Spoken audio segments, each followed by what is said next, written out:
This program was produced by and first broadcast on Radio Hawke's Bay, your community access media station. Thanks to New Zealand On Air for making this type of programming possible. Welcome to Volunteering Vibes, Volunteering Hawke's Bay's podcast. Today our guest joins us from Sustainable Napier, the legends that are out there inspiring our community to live lighter on the planet, one step at a time. Their team are championing everything from waste reduction to climate-friendly choices, local projects that make our neighbourhoods cleaner, greener and future-ready. Basically, if it helps the environment and brings people together, they're probably involved in it somewhere. So grab a cuppa, settle in, and let's welcome Helen Howard. Hi Helen, we're excited to hear from you today. Kia ora. Kia ora. Thank you for having me. Oh, you're very welcome. So for our listeners that don't know what you guys do over there, do you want to just tell us what you're up to? Yes, sure. So a few years ago, my friend Elisa and I were trying to solve the world's problems, as we do, and we'd heard about repair cafes operating around the world and thought it would be a really good idea to start one in Napier. At the time, I started the repair cafe under the name Sustainable Napier because I had really grand plans of creating community gardens and doing a whole lot of other things under that banner, but it turned out actually looking after two children and having a job meant that the repair cafe was about all I could handle. So basically Sustainable Napier is just me.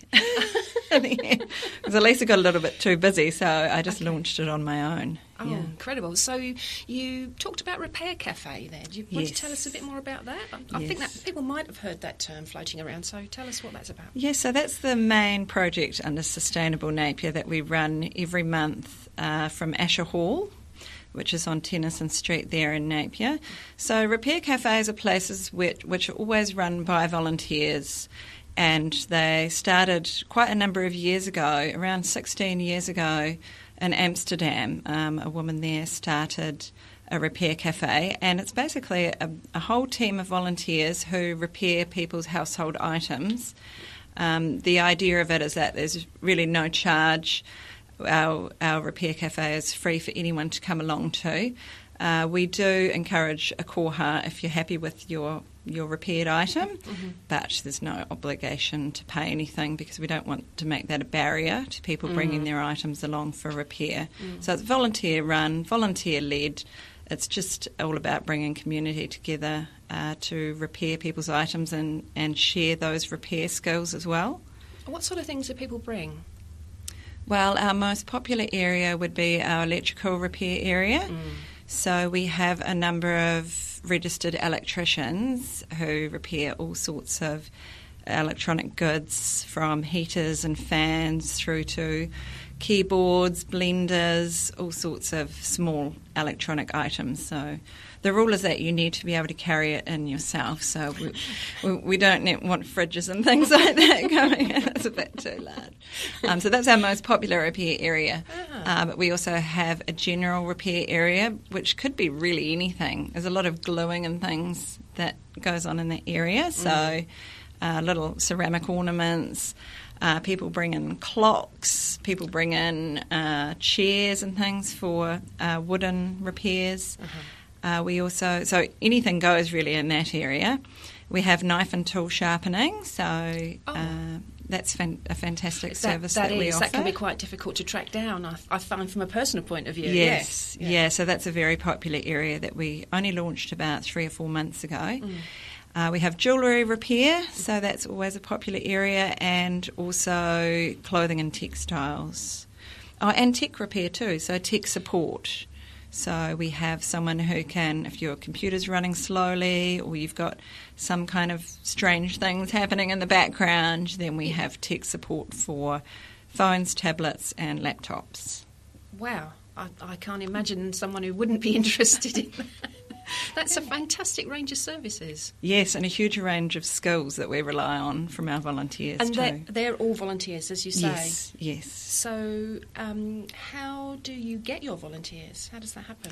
Well, when I started Sustainable Napier, I approached the media, so it was really helpful to have some articles within, I think, the Napier Courier at the time, did an article for us, and just trying to get the word out, really. And it was amazing, the response that we had back.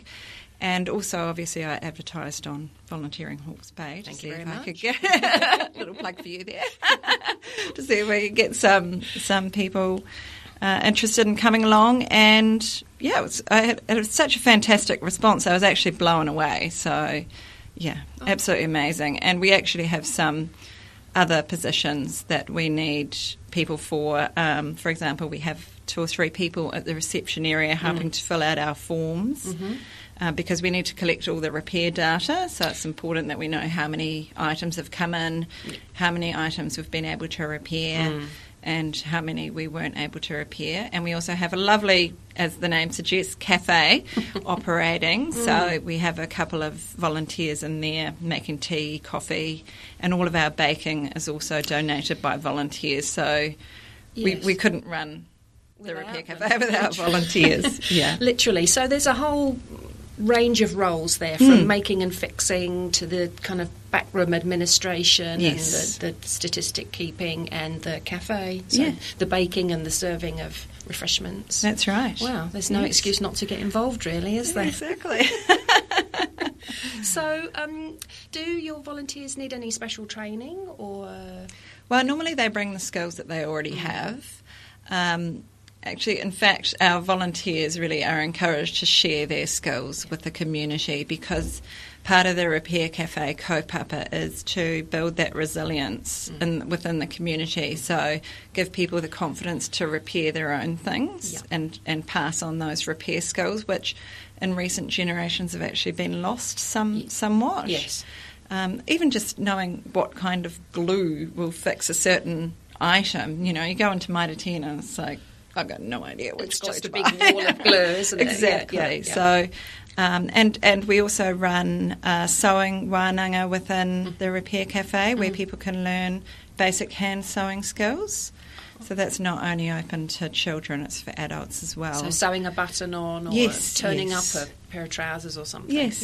Yeah. Yeah. So we have machine and hand sewers, but our fantastic volunteer Marie, she runs a little pop-up sewing skills workshop every Repair Cafe for those, pass those skills on, because we encourage people to sit with their repairer to see how the item's being repaired, because a lot of people were not confident to repair their own items. And do you think that changes when they see that work going on?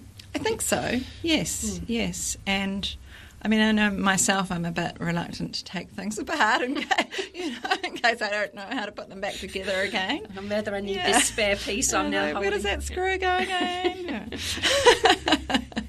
Totally. I think we can all relate to that, definitely. Yes. So thinking about what your volunteers give, so that's what we've focused on there, what do they tell you they get out of volunteering with you? Well, I'm really lucky in that I feel as though, not through my own making really, but there's just such a beautiful whānau vibe about our volunteer team. And I have this core crew that have really been, a lot of them have been there since the very beginning.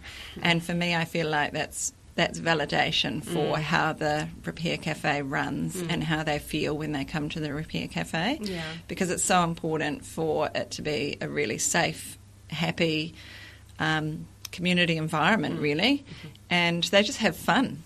Yeah, it's just a really good vibe. Even if you don't have anything to repair, a lot of people just come in to have a chat and connect with each other. So that's what it's really about, that community connection. So it's a wider outreach than the repair itself. It goes beyond that. Definitely. There's a lot of lonely people out there who might just want to come in for a cuppa and read the newspaper. And that's okay. And that's absolutely fine. Yeah. Yeah, we're open to everyone. Yeah. That's a wonderful resource, isn't it, in our community? I really love the thought of that. So you're, if you've just joined us now, you're listening to a regular program presented by Volunteering Hawke's Bay, where we promote volunteers and their organisations all across the Bay. Our website is vhb.org.nz. I'm Tracy, and today we're talking to Helen Howard of Sustainable Napier, a volunteer-run trust that's all about connection, inclusiveness, community and minimising waste, as we've just heard Helen tell us all about. So when did you first become personally involved in this? Well, I started to set it up around about the end of 2021. Okay. and my intention was to launch it at the end of 2021, but I believe there were some lockdowns and things like that around that time. Lingering. So COVID put a spanner in the works, and kind of fitting for a repair cafe. So I had to put it off for a little while, and then we launched when the traffic light system was kind of done with, because I didn't really want to try and have everyone seated and separated, and it was going to be a bit too tricky. Yes. So we launched in June 2022. Yeah. Right. So we're coming up 4 years now. Yeah, I was going to say, you've got our fourth birthday in June. Nice. You're going to be celebrating that? Yes, always. Yes, we always mark that. We have a get-together with our volunteers. I try and make it fun and do a little bit of a quiz and some raffle prizes and things. Yeah. Very nice. So thinking back over those 4 years, is there anything in particular that stands out for you, something that's made you particularly proud or that you've really... Yes, well, recently in October we ran a separate repair cafe in collaboration with the Salvage Workshop in Waipukurau. Yes. And that was to mark International Repair Day, which is on October the 17th. Okay. Oh, it's on October the 17th this year. I think it's around about that time every year. And I thought it would be really great to mark that day by collaborating with them. So they're a little workshop down in Waipukurau, and they salvage items that were going to go to the landfill and upcycle them into really amazing products. So all sorts of things like lamps and furniture, and there's a guy called Graham who runs it. He's a volunteer as well, and I thought it'd be really fun to do a collaboration. So we packed everything up and drove down there and ran a little pop-up repair cafe with Graham and the crew down there, and that was really, really fun. The repair cafe goes on the road. On the road, yes. It's not something I can manage all the time, but I thought it'd be really fun, and there was a really good turnout for that, and I think I could see that possibly in the future they might be inspired to run one on their own. More of those, yeah. I saw the posts on social media. Oh, great. It's always fun to collaborate with different groups. Definitely, yeah. Oh, that's awesome. So what's on the cards for this year, though? You talked about International Repair Day. Yes. So is there anything else that's coming up for you? Not particularly. No. We're just kind of trucking along, trying to improve as we go. I've just recently created quite a comprehensive induction document for volunteers, because I felt like just me talking to them about what's involved wasn't really enough. So that covers everything from health and safety through to, expectations of me and what can they expect. I do encourage people, if they would like to volunteer, to just come and check out the Repair Cafe and see if they, just beforehand, see if they like the vibe. Yeah. And how would they find out when the repair cafes are on? So my main communication tool is Facebook. So if you look up Sustainable Napier on Facebook, all of the details are on there. So I've recently posted all our dates for 2026. Right. So we run the last Saturday of the month between February and November. Yeah, so we take a break December, January. Okay. Just to give our volunteers a summer break. Yeah, absolutely. And myself too. Absolutely. Yeah. But you've got those, those points in the year when you know you're going to be meeting. So yes, so it's always the last Saturday of every month. Okay. The only difference this year is that our Repair Cafe falls on Anzac Day, so instead of running from 11:30 till 2:30, we're going to run it from 1 until 4 because... Okay. Just to allow people to go to those services and those Yes, yeah, absolutely, that makes sense. That's the only difference this year. So what would you say to someone sitting at home listening to this now and thinking about whether they might step up and volunteer for you or come along and have a cup of tea? What would you say to them? Well, the thing I love about the Repair Cafe is, like I said, it's a really fun, kind of chilled out community vibe. There's no obligation to volunteer every month, so if you can't make it, it's absolutely not a problem. So that's a good opportunity for people that feel a bit reluctant to lock in every month, knowing that Saturdays are quite busy for most people. So because we have quite a decent list of volunteers that we can call upon, it's really not a huge issue if people can't make it. I think that's a really important message to share, because one of the things volunteers tell us is that they are reluctant to volunteer because they don't know what the commitment is. Yes. You know, what shape it is, and Yes, definitely. how it might fit in amongst the other things they've got going on in their lives. So Exactly. that's a really... Life happens. People might want to go away, or they might get sick, and that's just what just happens. how it happens. So there's absolutely no obligation to come along every month. That's beautiful. Just when you feel. Yeah. When you feel like it. Doesn't get any better than that, does it really? Okay, so if someone out there is listening now and is thinking about, okay, I might like to get involved, so what would you say are their next steps? Well, they can get in touch with me, Helen, at Sustainable Napier. So my email address for the Repair Cafe is sustainablenapier@gmail.com. And that's probably the easiest way, because then I can get in touch and let them know a little bit about the Repair Cafe, send them that induction document, which covers off pretty much everything that they need to know. And if they're not entirely sure whether they want to volunteer, just come along to our next Repair Cafe, which is on February the 28th. So it runs between 11:30 and 2:30. So they can just pop in and have a cup of tea and see if they like the feel of it. Yeah. You're not going to get any better offer than that, are you? Really? That's amazing. I'm going to be super nosy now, Helen, and say when I speak to guests on this show, and they're talking about volunteers that come to them, it's quite usual for people like you to have had a volunteering history yourselves, to have been active and involved in the community. Yes. Is that true for you? Yes. So, I've been volunteering for various organisations for quite a number of years, actually. So I lived in Melbourne for a number of years, and I volunteered for Australian Conservation Volunteers over there. And there was a Supporters of Mary Creek, which is a little creek which runs through Melbourne, which I volunteered for as well, doing plantings and things like that. And then when I moved to Hawke's Bay, I created a project called Plog Napier, which was about people picking up litter on the beaches and around our streets. So I created that little project. That was quite fun. And also I volunteered for boomerang bags. I don't know if you've ever heard of that. So before the plastic bag ban came in, we made tote bags out of reclaimed materials, textiles, and gave them out free to the community. So when they've forgotten their reusable bags, they could just grab a boomerang bag and either bring it back or just continue to use it.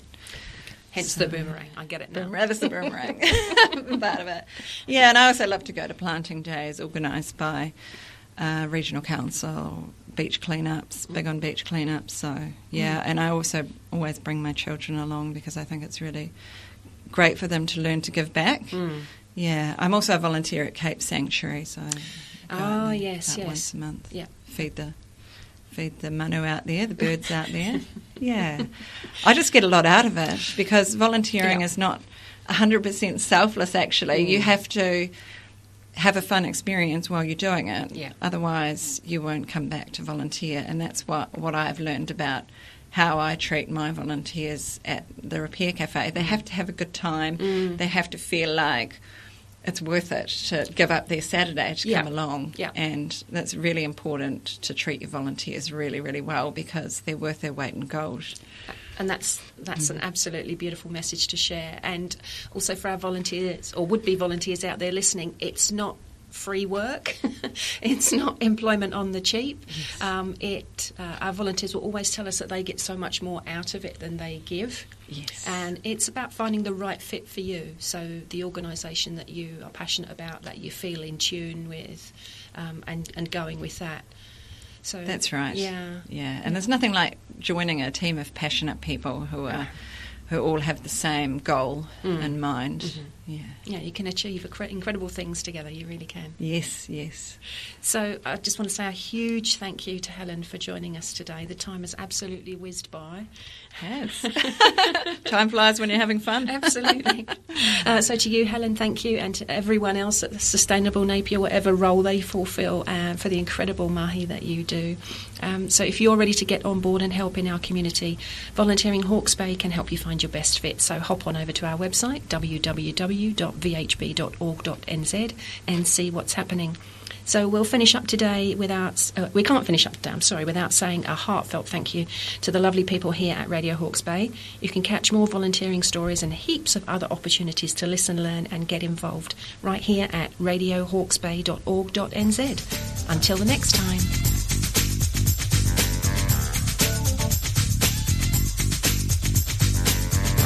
This program was produced by and first broadcast on Radio Hawke's Bay, your community access media station.